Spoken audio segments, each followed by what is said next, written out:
Саддам Хусейны садист яргачин хүү Үдэйгийн төгсгөл. Саддамын том хүү Үдэй хүүхэнд тун дуртай, гаж донтой нэгэн байв. Иракийн залуу өсгөөчүүдийг гигэн цагаан өдрөөр годамжинд хулгайлан Үдэйгийн харшид авчирхад тэр бээр хулгайлагдсан өсгөөчүүдийг хүчиндэж таалагдаагүй нэг нь хөөгөөд явуулчихдаг байж.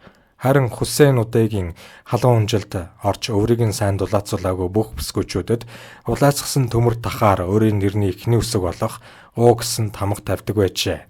Саддамын том хүүгийн хүслийг эсэргүүцвэл цус орсох нь батлагдаагүй хууль байлаа.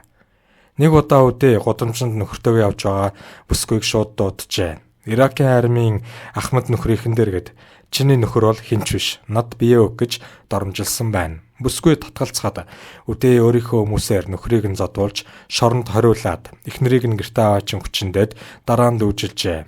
Хожим талигаач бүсгүй нөхрийг Саддам Хусейнаас оруулсан гих хил сэргээр буудан хороох ял онов. Хүлээн авалтын үеэр цэрэг офицеруудын эхнэр хүүхнүүдийг бүжиглэхийг орж татгалцсан хариу авбал дээрхий адил дүүжлэн хороодог байлаа. Иракийн нэгэн мужийн захирагчийн 14 настай охиныг нь Үдэй хүчирхийлсэнд эцэг нь шууд ерөнхийлөгчөд гомдол мэдүүлжээ. Харин үүний хариуд дээр миний хэрэгт битгий орооцолд гэсэн хариу аваад шоронд бүх насаараа хоригдсан байдаг. Үдэй анх өөрийн үеэл дүү Сажа Барактаас уусанч байнгын зодуураас нь болоод эхнэр нь төрхөмдөө буцжээ. Хамгийн их шууган дэгдээсэн учраас 2002 оны 4-р сард Багдад хотноо олсон соёрдол урлагийн ажиллагааны үеэр Италийн загвар өмсөгч 2000 оны сайхан бүсгүй Барбара ди Пальма урагдан иржээ. Хүлээн авалтан дээр Үдэй элтээр нэрт загвар өмсөгч болон түүний найз хоёрыг өдөж секс хийхийг шаардав. Орчуулагч нь тойрон хүрээлэгчдээс нь айж хүсэлтийг нь хэлснээр Италийн загвар өмсөгч хүчингийн эргийн золиос олж байлаа. Иракчуудын хунтааж Үдэй гадаад хүүхнүүдийн буудалсан зочдуудлын өрөөнд ирж уут мөнгө буюу 7000 евро өгөөд ойр зурийнхаа хэрэгцээнд зарцуул гэж хэлсэн. Энэ нь албан хаагчид нь сард 20 еврогийн цалин авдаг улсын хувьд их мөнгө байх л да. Үдийн хоолн дээр Үдэйн нарийн бичиг бидний ширээнд сууж орчуулагчаараа дамжуулан ярилцъя гэд оройн зоогон дээр маш том хүлээн авалт хийхээр болов. Гэхдээ түүнд зөвхөн эмэгтэйчүүд оролцсон гэсэн дүрм зохиожээ. Тэрхүү том хүлээн авалтанд нь зөвхөн надтай хамт Багдадад оригдсон хатагтай эс бит хоёр л ирсэн байсан да. Үдээс хойш биднийг эмэгтэйчүүдийн эмч нарын үзлэгт оруулсны дараа бүх аимшиг эхлэхийг бидэнд бэнтээгүй юм. Том хүлээн авалт гэх тэр баярт оролцохоос татгалзах эрх бидэнд байгаагүй. Тиймээс ч намайг дагалдсан нэг бүсгүй нэг харгалзагчаас өөр хүн байхгүй тэр хүлээн авалт гихчэд оролцсон байлаа. Орой болоход Үдэй хатагтай сахаг хажуудаас уулгаад өөрийн бэлэг эрхтнээ хөххийг хүсв. Загвар өмсөгч Барбара ди Пальма эмэгтэйчүүдийг манай Италид хүчилдэггүй гэхэд Үдэй би бол таалагдсан бүсгүйтэйгээ нэг удаа загас наадуулаад ахиж секс хийдэггүй. Тиймээс би яг одоо л энэ боломжоо ашиглах болно гэсэн үг хэмээн ууралсан байна. Гэтэл хоёр дахь үчиг ч гэсэн түүний харшид өнгөрөх ёстой гин. Тэр маш том бугуйчтай цамцтай байсан бөгөөд би түүнтэй гар барихад нэг юмд гараа урсан юм. Харин сүүлд харах нэ тэр бол алмазан шигтгээтэй алтан бүрхүүл байсан. Манай орчуулагч үнэн сэтгэлээсээ айсан бөгөөд хэрвээ бид Үдээтэй орон дотор нэг шөнөийг түүний таалд өнгөрүүлэхгүй бол бүгдийг маань их эвгүй хувь тавилан угтаж байгаа гэж хэлсэн юм. Хунтаач тоглоом шоглоомоор Итали улс чинь Пальмат хоёрыг надад худалдсан гэж хэлээд үүнийг нь бид бүгдээрээ хүлээн зөвшөөрөхийг шаардлаа. Ингэхдээ тэрбээр хатагтай сахайг тусгаалan анхаарч байлаа. Түүнийг үнсхийг ч хүссэн. Харин бүсгүй Үдээгээс олдоод шууд л уйлж эхлэв. Харин би бүсгүйг угаалгын өрөө рүү оруулж өгөхийг хүссэн. Нэг бие хамгаалагч нэрээд бүгдийг танхимаас гаргалаа. Үүний дараа дарангуулагч Үдэй бит хоёр хоёулахнаа үлдсэн юм. Тэр дахиад л өөрийнхөө бэлэг эрхтнийг үнсүүлэхийг хүссэн бөгөөд би түүний анхаарлыг сарниулахын тулд элдв янзын асуулт тавьж эхлэв. Харин Хусейн Үдэй надад шөнө болгон шин бүсгүйтэй шөнийн турш янагалдаг ба үүгээрээ хэн илүү их чадвартайгаа мэддэг гэх мэтийн хачи юм ярьж эхлэв. Секс нь улс орноо удирдан авч явахад их нөлөө үзүүлдэг гэж хэлж үлээ. Тэр санаачлагыг гартаа авч төрөмхийлэхийг хүсэх болгонд би янз бүрийн шалтгаан тавьдаг байсан. Тэр намайг улаар нь чангааж эхлэхэд би түүний гарыг нь хатчихсан юм. Өөр ингэсэн ухаантай байна уу гэж Үдэй надаас асуулаа. Харин би бол бие үнэлэгч биш, худалдаг эд бараа биш гэж хэлэхэд намайг шууд хүчиндээд хэсэг буруу харж хөвтлээ. Тэгснэ гарын зангаагаар надад Итали янхан минь эндээс зайл гэсэн юм. Энэ түүх загвар өмсөгч Барбара ди Пальмагийн бодит түүх ажээ. Итали бүсгүй тэр шөндөөл автомашинаар Йордан руу гарч тэндээс хувааргүй нислэгээр Итали руугаа буцсан байдаг. Энэ түүхийг хүмүүс янз бүрээр тайлбарлаж байна. Урдуураа улаан үлтийг гаргаж чаддгүй үдэн адлын явдалт хэн нэгэн нэр хүнд бүхий олонний танил эрхмийн алдар албанд сэв суулгах хуцаар байсан учраас мэдээллийг цацахдаа хасаж тансан зүйл байгаа гэж албаны их сурвалж мэдээлж байна. Үдээ үнэхээр Иракийн ч ус дэлхийд цөөхөн тоологдох Дон Жуаны нэг байсан юм. Барбара ди Палмагийн албан ёсны сайт дээр гарсан мэдээлэлд би үдээд өөрийгөө худалдагдаг хүүхэн биш гэж хэлэхэд тэр надад гомдсон гэж өөрийнх нь өгсөн мэдээлэл гаргажээ. Ерөнхийлөгчийн том хүү ял шийтгэлээс холуур үлддэгч үе эцэг нь хүүгээ шийтгдэг байжээ. Гадаад бүсгүүчүүдтэй ёс бус харьцсныхын төлөө савхан мотор цохихыг тушаана. Энэ бол түүний амьдралдаа үзсэн хамгийн том шийтгэл байв. Хөлөндөө зохиулж шийтгүүлсэн үдээ хэсэг хугацаанд тахир тутан хүний тэрэгнэр суух жишээтэй. Үүнээс болж дипломат албаныхан ерөнхийлөгчийн хүүг доглон гэж хочилж байжээ. Багдадын дээд зэрэглэлийн зочдууд болох Рашидын усан санд орж байхдаа хүүн дайн улсын итгэмжлэгдсэн төлөөлөгчийн эхнэрт хамтдаа шөнийг өнгөрөө гэсэн санал тавьсан явдал Саддам Хусейнийг галзууруулах шахажээ. Хүүн өөрийн үе олон нууц амрагуудтай байж бусдын эхнэр лүү нүд унгаад л явна. Иракийн бүх зочдуудлуудад үдээгийн гарын хүмүүс байнга жижүүрлдэг байсан бөгөөд тэд түүнд охид түүхнүүдийг сонгон олоход тусалдаг байв. Тэдгээрийн дотор поп одууд ч байдаг аж. Үдээтэй хамт оронд орсон жуулчин, дуучин, жүжигчин гэх мэт од болсон бүх бүсгүүчүүд түүний өрөөнөөс гарахдаа бүгд нэг загварын тансаг жамин хийцэн мөнгөн үзүүний зүйлээр шагнуулна. Үдээ Хүсейний балмад явдлыг илчлэн олон тараасан нь Максим сэтгүүл юм.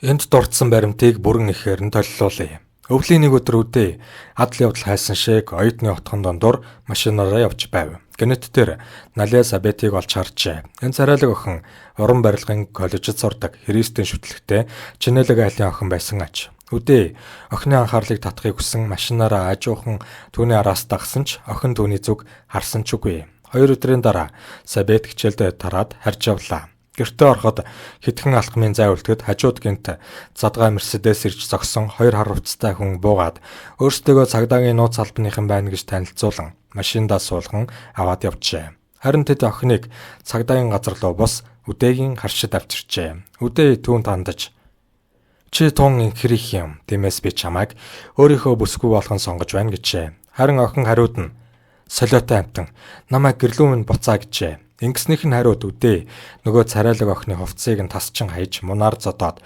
хэдэн сарын турш тамлан хүчрхийлжээ. Сүүлд нь охины биеийг зөгийн балаар арчаад амьдаар нь нохоон хоол болгосон гэдэг.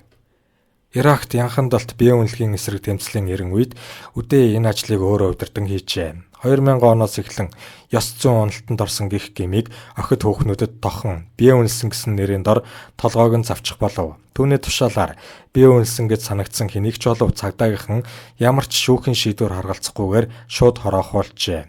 Гэрчүүдийн мэдүүлснээр тэдний дотор жирэмсэн эхчүүд ч байжээ. Хүсейний дэглэмийг төвлөхөн нураасны дараа Багдад хотод эмэгтэйчүүдийн нууц шорон гэлрүүлжээ. Энэ шорон нь үдээн эзэмшлих байв. Түүний сонирхлыг эсэргүүцсэн хэн бүхнийг тэнд хордог байсан. Тэр үед энэ шоронгоос 11 бүсгүйг судлаж чадсан боловч 4 эмэгтэй нь өлсгөлэн болон хүйтнээс олж нас оржээ. Үдээ өөрөө Багдадад байх ерөнхийлөгчийн ордонд амьдардаг байсан бөгөөд түүний гарен буюу эхнэр татвар эмсийн байр нь яг хажууханд нь байсан. Америкийн цэргүүд энэ байранд нэвтэрч ороод ханаар нь дүүрэн интернетээс татсан эмс октын порно зургууд мөн нүцгэн эмэгтэйчүүдийн зургаар чимгэлсэн байсан ба тэдний дотор Америкийн нэгдсэн улсын ерөнхийлөгчийн охины спорт зааланд авахулсан нүцгэн зурагч байжээ.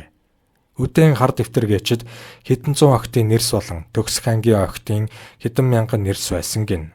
Цэргүүд их хэмжээний куб тамхи, арх, дарс, алтдсан АК-буу ойролцоогоор сая долларын хар тамхи алт эрдэнсийг илрүүлсэн.